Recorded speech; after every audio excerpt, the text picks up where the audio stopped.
तो यहाँ पे देखो आपको Ag प्लस दिया गया है, Cl माइनस Cl2 है, ठीक है।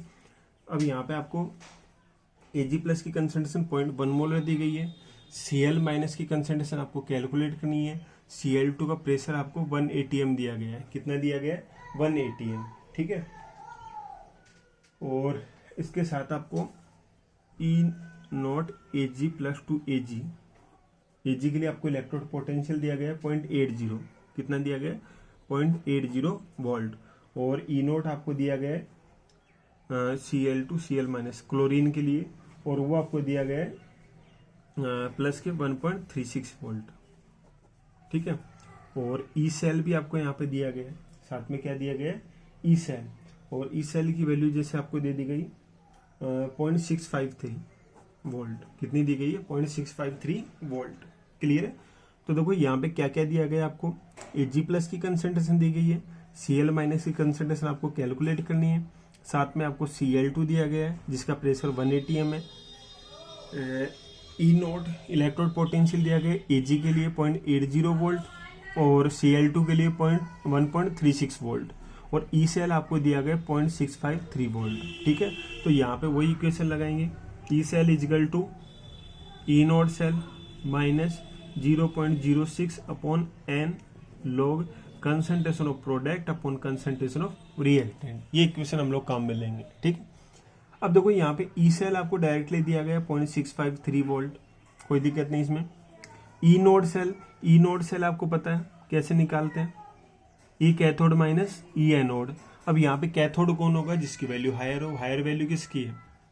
Cl2 के लिए, और वो कितनी है? 1.36, और माइनस एनोड कौन होगा? Ag, तो 0.80, तो ये कितना बच जाएगा? 0.56 वोल्ट, तो लिख देंगे 0.56 वोल्ट माइनस 0.06 अपॉन n। अब देखो रिएक्शन क्या होगी, जो आपका Ag है एनोड पे, वो तो Ag प्लस में कन्वर्ट हो रहा है with removal of single electron, और दूसरी तरफ आपका Cl2 होगा, 2 इलेक्ट्रॉन गेन करेगा, किस में कन्वर्ट होगा?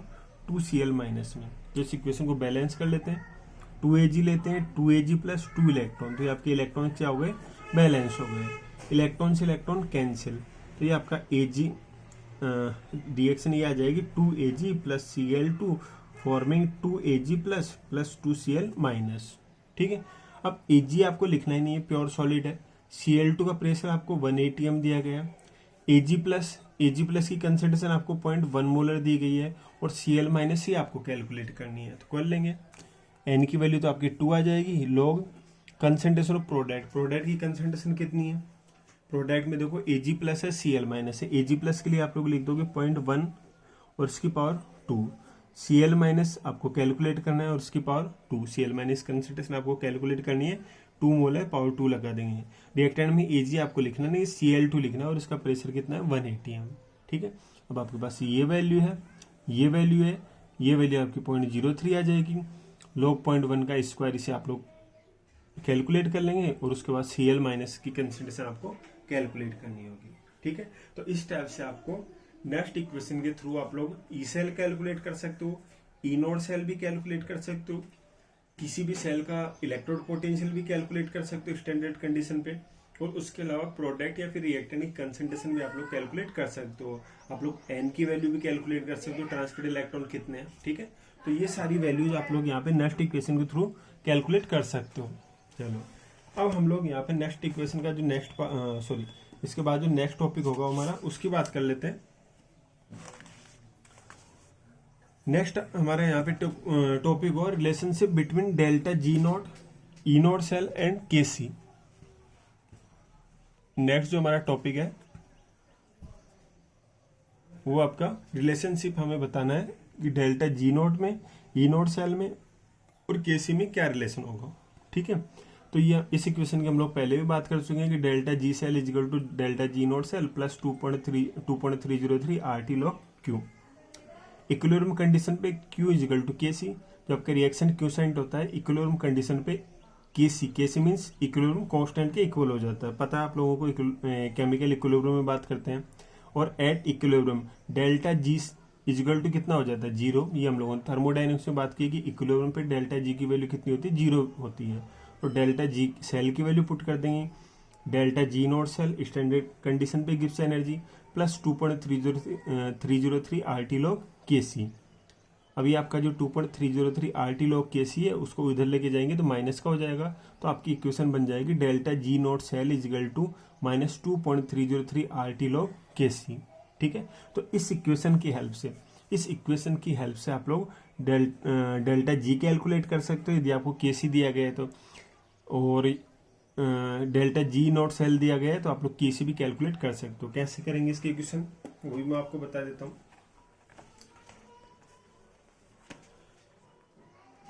तो हम लोग बात कर रहे हैं इस इक्वेशन की delta G not cell is equal to minus 2.303 RT log Kc। ठीक है, अब यहाँ पे आपको कोई भी आपको रिएक्शन दी जाती है और उस रिएक्शन के लिए आपसे Kc की वैल्यू पूछ लेता है। किसकी वैल्यू पूछ लेता है? Kc की, कि यहाँ पे इक्विलिब्रियम कांस्टेंट की वैल्यू क्या होगी। तो कैसे करना है वो देख लेते हैं। तो पहले जैसे मैं डेल्टा जी नॉट सेल निकाल लेता हूँ। जैसे आपको Kc दिया गया है, Kc कोई भी रिएक्शन के लिए आपको जैसे 100 दिया गया, कितना दिया गया? Kc की वैल्यू 100, आपसे कह दिया जाए कि calculate the delta G not cell. ठीक है, तो कैसे करेंगे? Delta G not cell is equal to minus 2.303 RT log Kc। Kc की वैल्यू कितनी है? 100। अब log 100 की वैल्यू आपको पता है, 100 को 10 टू द पावर 2 लिख सकते हैं, 10 की वैल्यू 1 और ये आपका 2 आ जाएगा। तो माइनस के 2.303, R की वैल्यू कितनी होती है? 8.314, T आपका 298 स्टैंडर्ड कंडीशन के लिए, और log 100 की वैल्यू 2। तो इसे हम लोग सॉल्व कर लेंगे। ठीक है, इसी टाइप से आपको डेल्टा जी नॉट सेल दिया गया वो Kc आपसे पूछ ले, तब कैसे करेंगे? तो उस कंडीशन में वही same formula, delta G not cell is equal to minus 2.303 RT log Kc। अब की बार आपसे Kc पूछा है तो log Kc को उधर रहने देंगे, ये बाकी सारी वैल्यू इधर ले आएंगे। तो ये आपका हो जाएगा log Kc is equal to minus delta G not cell upon 2.303 RT। ये आपका फॉर्मूला हो जाएगा। अब जैसे फॉर एग्जांपल कोई भी आपको रिएक्शन दी गई है, उसके लिए आपको डेल्टा जी दिया जाता है। क्या दिया जाता है? डेल्टा जी। तो डेल्टा जी जैसे मैं फॉर एग्जांपल यहाँ पे मान लेता हूँ डेल्टा जी की value minus delta G is equal to minus के 21 किलो जूल पर मोल। ये आपको जैसे डेल्टा जी की वैल्यू दी गई है, तो log Kc कैसे निकालोगे? log Kc is equal to delta G की वैल्यू पुट कर देंगे, माइनस का साइन ऑलरेडी है, और डेल्टा जी नॉट सेल की वैल्यू कितनी है? Delta G not cell is equal to minus के 21.00 किलो जूल पर मोल। तो एक किलो जूल में है तो इसको जूल में कन्वर्ट कर दूंगा मैं, यहाँ पे लिख देता हूँ मैं log Kc is equal to minus minus plus हो जाएगा तो 21, और किलो जूल को जूल में कन्वर्ट करेंगे तो 10 टू द पावर 3 लिख देंगे, 1000 से मल्टीप्लाई कर देंगे, तो ये आपका जूल पर मोल हो जाएगा। ठीक है, डिवाइड हो रहा है 2.303 से, R आपको पता है 8.314 और T कितना है? 298। ठीक है, तो इस टाइप से आप लोग इसे सॉल्व करोगे तो log Kc की वैल्यू आ जाएगी। अब log Kc आपको जैसे जो भी वैल्यू आती है, x वैल्यू आती है यहाँ पे, तो Kc इजिकल टू आप लोग निकाल लोगे, क्योंकि आपको log निकालना मैं आपको बता चुका हूँ। इसके लिए मैंने एक सेपरेट वीडियो बनाया था, उसको आप देख सकते हो, नहीं आते हैं तो, अदरवाइज आप लोग log निकाल सकते हो। ठीक है, तो ये आपको करना होगा। तो यहाँ पे आप लोग डेल्टा जी नॉट सेल भी कैलकुलेट कर सकते हो और Kc भी कैलकुलेट कर सकते हो। ठीक है, अब देखो नेक्स्ट हम लोगों ने यहाँ पे रिलेशन देखा था डेल्टा जी का और ई नोट सेल का। तो यहाँ पे हम लोगों ने लिखा we know that maximum work done. अब आपको पता है maximum work done equal to क्या होता है? Charge into potential. Maximum work done equal to क्या होता है? Charge into potential. तो W maximum equal to charge cell की बात करते हैं तो वहाँ पे चार्ज फेराडे में निकालते हैं। तो जितने भी फेराडे हैं तो मैं चार्ज लिख देता हूँ NF, और पोटेंशियल डिफरेंस आपको पता है ये ई नोट सेल, तो पोटेंशियल क्या लिख दोगे? ई नोट सेल। तो किसी भी सेल के लिए जो मैक्सिमम वर्क डन होगा वो NF इंटू ई नोट सेल होगा। अब देखो मैक्सिमम वर्क, किसी भी रिवर्सिबल रिएक्शन के लिए जो मैक्सिमम वर्क होता है वो आपको पता है decrease in gives free energy होगा। वो किसके इक्वल होता है? Decrease in gives free energy. तो डब्ल्यू मैक्सिमम की जगह आप लोग क्या लिख सकते हो? Minus delta G note. क्या लिख सकते हो? Minus delta G note. ठीक है, अब यहाँ पे माइनस डेल्टा जी नोट आप लोग लिख दोगे डब्ल्यू की जगह, तो ये आपका minus delta G not equal to NF E note cell. तो delta G note cell is equal to क्या जाएगा? Minus NF E node cell. तो ये आपका फॉर्मूला है। इस फॉर्मूले की हेल्प से आप लोग ई नोड सेल भी कैलकुलेट कर सकते हो, डेल्टा जी भी कैलकुलेट कर सकते हो। ठीक है, कैसे करेंगे वो देख लेते हैं। वही कुछ हम लोग एग्जाम्पल से ले लेते हैं। जैसे मैं यहाँ पे ये आपको रिएक्शन दी गई Zn प्लस Cu2 प्लस, और ये आपका कन्वर्ट हो रहा है Cu प्लस Zn2 प्लस में। और यहाँ पे आपको ई नोड सेल आपको पता है यहाँ पे कितना होगा 1.1 वोल्ट, ये भी आपको दिया जाता है। और आपसे डेल्टा जी पूछ लेता है, तो delta G naught cell is equal to क्या लिखोगे, minus N F E node cell. ठीक है, तो माइनस एन की वैल्यू कितने इलेक्ट्रॉन ट्रांसफर हो रहे हैं, तो देखो यहाँ पे 2 इलेक्ट्रॉन ट्रांसफर हो रहे हैं, Zn2 प्लस में कन्वर्ट हो रहा है 2 इलेक्ट्रॉन, Cu2 प्लस Cu में कन्वर्ट हो रहा है 2 इलेक्ट्रॉन। एफ की वैल्यू की बात करें तो 96500 और ई नोट 1.1 वोल्ट। सॉल्व कर लेंगे यहाँ पे। ठीक है, डेल्टा जी नोट सेल आपका आ जाएगा। दूसरा आपको ई नोट सेल निकाल लो। क्या निकाल लो, ई नोट सेल। तो उसके लिए कैसे करेंगे, वही आपका formula delta G note cell is equal to minus N F E note cell. तो E note cell is equal to क्या लिख दोगे आप लोग, minus delta G note cell divided by N F. ये आपका ई नोट सेल आ जाएगा। कैसे करेंगे, ई नोट सेल जैसे आपको डेल्टा जी नोट सेल की वैल्यू दी जाती है माइनस के 50 किलो जूल, तो जूल में लिखेंगे तो 10⁻³ से मल्टीप्लाई कर देंगे जूल पर मोल। एन आपका जिससे एन यहाँ पे 2 है और एफ आपको बताइए 96500, तो ये आपका यहाँ पे क्या आ जाएगा ई नोट सेल। क्लियर है, तो आप लोग यहाँ पे डेल्टा जी नोट सेल से ई नोट सेल निकाल सकते हो और ई नोट सेल से आप लोग डेल्टा जी नोट सेल निकाल सकते हो। ठीक है, तो एक फॉर्मूला आपका ये बन जाता है यहाँ पे। उसके बाद हम लोग बात करते हैं, जैसे हम लोगों ने थर्मोडायनेमिक्स में किया था कि कोई भी 2 रिएक्शन आपको दी गई है, 3 रिएक्शन आपको दी गई है, उनसे मिला के आप लोग नेक्स्ट कोई दूसरी रिएक्शन आप लोग बनाते थे। जैसे आपको 2 रिएक्शंस दी गई हैं, उनके थ्रू आप लोग 3rd रिएक्शन बनाते थे। ठीक है, तो उसके लिए डेल्टा जी कैलकुलेट करते थे। कैसे, delta G3 is equal to delta G1 plus delta G2। जैसे आपको कोई एक इक्वेशन दी गई है रिएक्टेंट कन्वर्टिंग इनटू प्रोडक्ट, दूसरी रिएक्शन दी गई है जैसे R1P1 R2P2, और इससे आप लोगों ने क्या ठीक है, ये 2 इक्वेशन दी गई हैं। इसके लिए डेल्टा G1 दिया गया है, इसके लिए डेल्टा G2 दिया गया है। और 3rd रिएक्शन है R1 कन्वर्टिंग इनटू P2, इसके लिए डेल्टा G3 आपको कैलकुलेट करना है।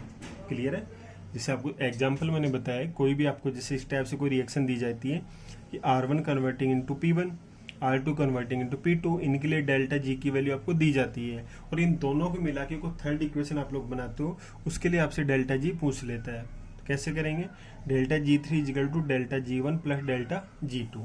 ठीक है, अब इसी इक्वेशन की हेल्प से हम लोग 3rd रिएक्शन के लिए, जैसे यहाँ पे आपको ई नोट सेल दिया जाए फर्स्ट इक्वेशन के लिए, सेकंड इक्वेशन के लिए ई नोट सेल दिया जाए, तो 3rd इक्वेशन के लिए जो ई नोट सेल होगा उसे हम लोग कैलकुलेट कर सकते हैं। कैसे, ये जो आपका delta G naught delta G3 delta G1 delta G2 है, इसकी जगह आप लोग क्या लिखोगे, minus N F E naught 3, इसकी जगह minus N F E naught 2, और ये आपका plus minus N F E naught 1।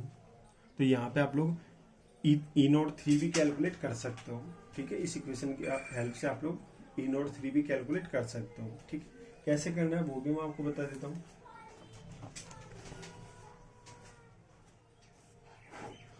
जैसे हम लोग कोई भी क्वेश्चन ले लेते हैं,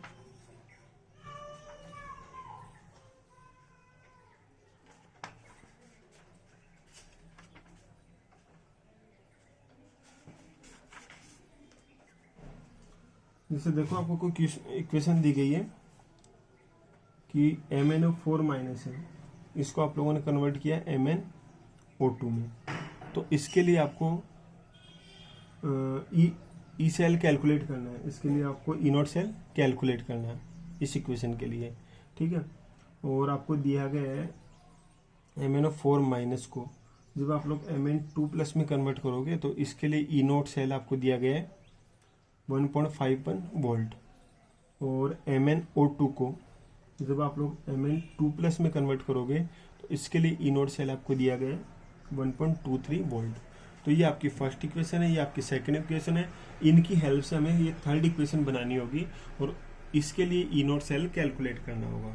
तो देखो थर्ड इक्वेशन है MnO4- किस साइड में है, रिएक्टेंट साइड में है, तो इस इक्वेशन को ऐसे कैसे लिख देंगे, MnO4- कन्वर्टिंग इनटू Mn2+, और ये आपका MnO2 किस साइड में है, राइट साइड में, तो इसको भी लिख देंगे। इस इक्वेशन को, सेकंड वाली इक्वेशन को उल्टा करके लिख देते हैं, तो Mn2+ फॉर्मिंग MnO2, ठीक है। अब इसके लिए ई नोट सेल E1 लिख देते हैं, वो कितना दिया गया 1.51 वोल्ट, कितना दिया गया 1.51 वोल्ट। और इस इक्वेशन के लिए ई नोट सेल उल्टा कर दिया आपने तो साइन चेंज हो जाएगा, माइनस के 1.23 वोल्ट, ठीक है। अब कर लेंगे हम लोग, Mn से Mn cancel, MnO4- converting into MnO2। तो ये आपकी वही इक्वेशन आ गई जिसके लिए आपको कैलकुलेट करना है। अब आपका फॉर्मूला क्या है, आपका फॉर्मूला यहाँ पे क्या होता है, delta G03 is equal to delta G01 plus delta G02, ठीक है। तो यहाँ पे आपने इक्वेशन उल्टी करके लिखी है, तो यहाँ पे या तो आप माइनस डेल्टा G2 लिख लो, या फिर हम लोग पहले ही ई नोट सेल को आपने साइन चेंज कर लिया था, तो इसकी जगह क्या लिखोगे, minus NF E03 is equal to minus NF E01, और ये भी आपका माइनस का हो जाएगा, माइनस NF E02। तो देखो ये NF से या तो आप लोग डायरेक्ट डिवाइड कर दो इनको, यदि नंबर ऑफ इलेक्ट्रॉन सेम है, तो वो सेम नहीं है तो आप लोग ऐसे कैसे रहने दो इनको। तो देखो यहाँ पे कितने इलेक्ट्रॉन ट्रांसफर हो रहे हैं, तो देखो पहले तो मैं इसको इक्वेशन को पूरी लिख देता हूँ मैं, NF, चलो वैल्यू पुट करता जाता हूँ मैं, ये मैं पहले इलेक्ट्रॉन्स आपको बता दूँ एक बार। MnO4- यहाँ पे चार्ज +7 है, इधर लिख देता हूँ मैं, ये +7 चार्ज है, +4 है, कितने इलेक्ट्रॉन का डिफरेंस है 3 का, 7 to 4 3, ये आपका +7 है और ये आपका +2 है, +7 से +2 कितने इलेक्ट्रॉन का डिफरेंस है 5 का, और ये आपका +4, ये आपका +2, तो +4 से +2 कितने इलेक्ट्रॉन का डिफरेंस है 2 का, ठीक है। तो बस पुट कर दो, थर्ड इक्वेशन के लिए 3 का, फर्स्ट के लिए 5 का और सेकंड के लिए 2 का, तो लिख देंगे हम लोग